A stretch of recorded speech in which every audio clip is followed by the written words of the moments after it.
Guys, oh my god, the flash is really big. The thing is that I've been watching documentaries on YouTube.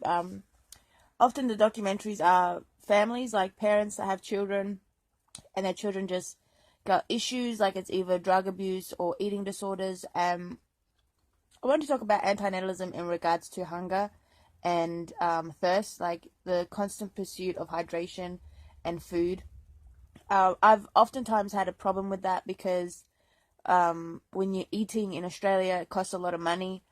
Uh, a lot of the money you have is going towards food, and some people that have eating disorders have like a $300 habit of a daily $300 habit of eating food, and it's very much like any other addiction where the cost of the addiction gets really high, and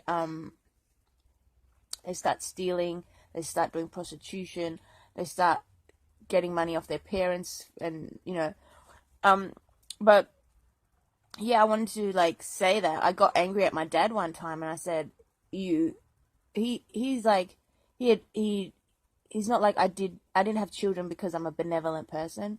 He knows he's an asshole, and at least he admits he's an asshole, admits that he had children out of cruelty and not out of like, oh, I'm doing something good for you or the world sort of thing. But I said like to my dad, you made me born, and now I have to spend all my time chasing food and water, you know. And as in Mendham said, like in terms of reincarnation, is you're gonna be born again.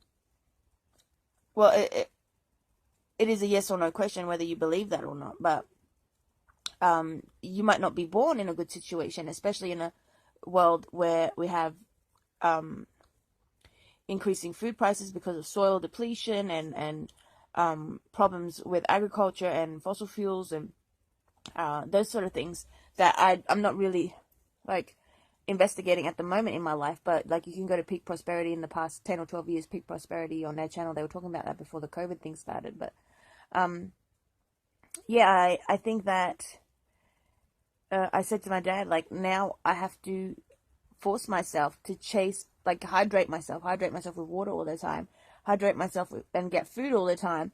And, you know, it is kind of like, there's a huge cost to food. And I was watching documentaries about anorexia. I never had, like, body image issues. And I think that is partly genetics and partly environmental. But my mother is in the beauty industry, and it was never of my own opinion that, for example, I had body image issues. Obviously, sometimes when I look at my photos, I'm like, I don't want to look like that. I don't want to look like that. I don't want to look like, a certain way that I didn't like. But I never had those anorexia, bulimia issues or obesity issues. Like, I was overweight at some point, um, for a while, but then I lost weight. I yo-yo a lot, and I don't have like, I noticed like with my mother in the beauty industry, it's sort of like every little part of their body is like out of place or flawed or has to be corrected, has to be manipulated, has to be changed. Every part of their body, every part of their face. They have to constantly lose weight, lose weight, lose weight. Um, Dress a certain way, look a certain way. They're obsessed with the way they look so much, which I don't understand. Like, in a way that is also a very expensive way to live. So it's also like problematic in that regard. But um, anyway, watching these documentaries about these anorexia girls, the YouTube channel is called Becoming You, I think. And it was more like a huge issue in the past, like 10 or 12 years ago or 20 years ago, when all the celebrities were super skinny before Kim Kardashian and all that. The celebrities were super skinny, and I was watching the documentaries and I realized what a horrible disease it is to have anorexia or bulimia, and oftentimes the suffering is really, really intense for these people. So when I mention antinatalism, I often mention like sexual violence or other cruelty and torture, like depression or mental illness or heroin addiction or other addictions, substance abuse addictions like the G word. I can't say it, JMBLING. the G word, substance abuse with opioids or heroin, which also I've been watching documentaries on. I don't know why these people revive these fentanyl addicts, these heroin addicts, these opioid addicts, why they go around reviving them, because they are essentially hopeless cases. They're going to relapse. They're going to forever be addicted to opioids and fentanyl. They're not going to come off.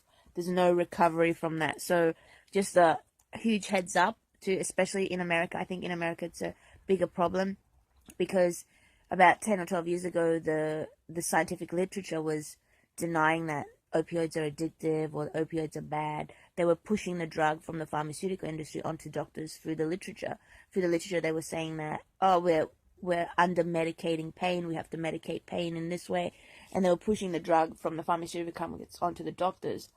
I think they have more controls now over the earnings doctors make from pushing drugs. I'm not sure if that's in America or in Australia or which countries, but oftentimes I think it's more so in America than in like UK and Australia and stuff. So they were pushing opioids, and then when the doctors stopped giving the patients the opioids, the patients would go on the black market, and once they go on the black market for opioids, like the off the street opioids, they would oftentimes get morphine or heroin or fentanyl, and the fentanyl is the most deadliest drug. Like, just like a little grain of salt of fentanyl can be poisonous and kill people. And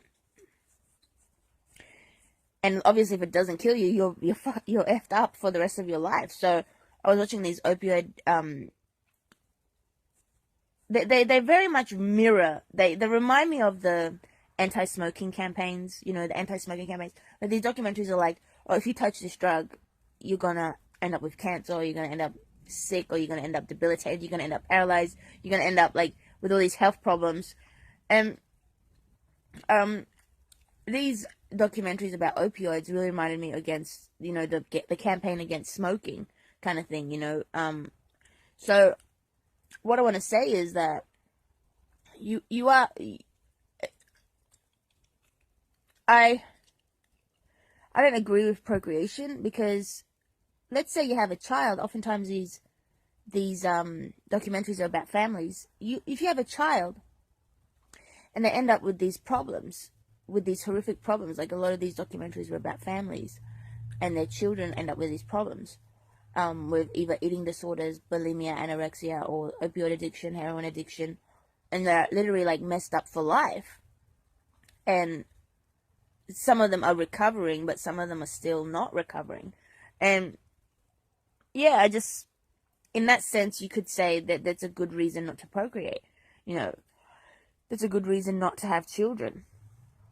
I mean, what is a good reason to have children? What is a good reason to have children? There is none. There's no real good reason to have children. So,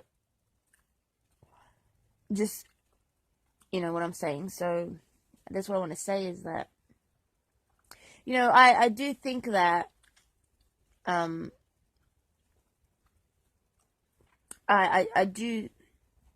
do want it all to end on this planet, from the documentaries I've seen, the intense suffering that I have compassion about. I'm very compassionate about the suffering in the world. And I used to be suicidal a lot, and I think that was caused by the medication I was on, but also from my own problems. But in one sense, like, if there was a right to die, if there was the availability and the freedom to check out, I think, like I said, I don't necessarily agree with the reviving these drug addicts from overdosing, And there was a doctor who told a story. I'm just going to quickly end this video with this story about this guy overdosed on I think it was heroin or fentanyl. And there was a pharmacist, and he revived that person. You got to be there in time. You got to be out there. You can't really delay that. A lot of them do die. Thousands die a year in America from overdoses. And the pharmacist revives the guy, and the guy's like, you messed up my fix. You ruined my fix of the drug. And the person he revived, the very next day, overdosed again and died the next day. So, in one sense, I'm like, first of all, reviving people is very dangerous. You know, they can end up paralyzed for the rest of their lives and live in horrific condition. But at the same time, you know, once you revive these people, they're going to be out on the streets again. You know, this is almost like the reviving the cats, like the Eminem argument. Why don't we just euthanize the cats rather than sending them out on the street again? It's the same thing with these addicts, these fentanyl addicts, or these opioid addicts, where the quality of life is so bad that you're not really helping these people by making them live again. You know, maybe it's just best to check out. You know, so that's it. Bye.